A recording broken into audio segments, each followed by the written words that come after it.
Le sujet le plus important, c'était l'avis de la Chambre régionale des comptes sur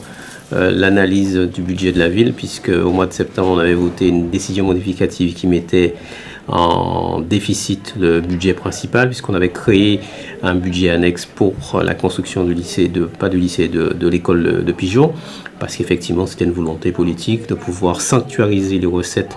liées à cette opération, de manière à ce que quand l'argent arrive, qu'on soit en capacité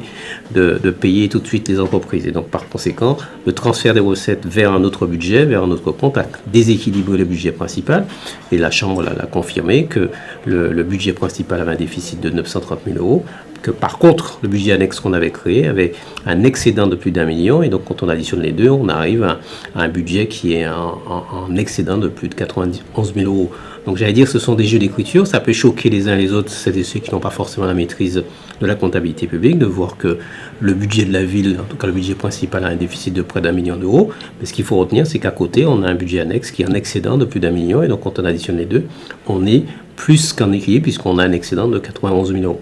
Ensuite, on a eu des points qui sont relatifs à des conventions à signer avec l'établissement public foncier, c'est-à-dire c'est notre partenariat des opérations pour renforcer notre coopération avec l'établissement public foncier. Donc on a pris une délibération pour signer une convention cadre qui nous permettront de mener à bien un certain nombre d'opérations sur la ville, qui la rédaction d'actes administratifs pour régulariser des situations foncières qui datent de plus de 20 ans, des opérations de portage foncier pour l'aménagement du territoire, etc.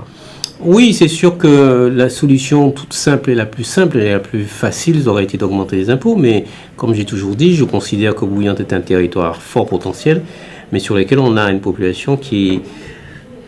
très fragile d'un point de vue social. Et donc, par conséquent,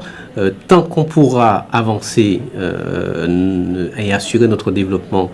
sans avoir augmenté les impôts, on le fera. Mais donc, il s'agit, évidemment, puisque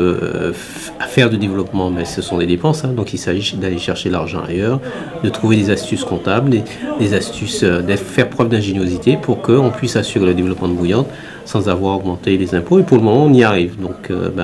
j'espère en tout cas, le formule de vue qu'en 2021, on pourra toujours le faire. Et j'en profite d'ailleurs pour renouveler mes vœux à l'ensemble des Bouillantais et de celles et ceux qui vous suivent sur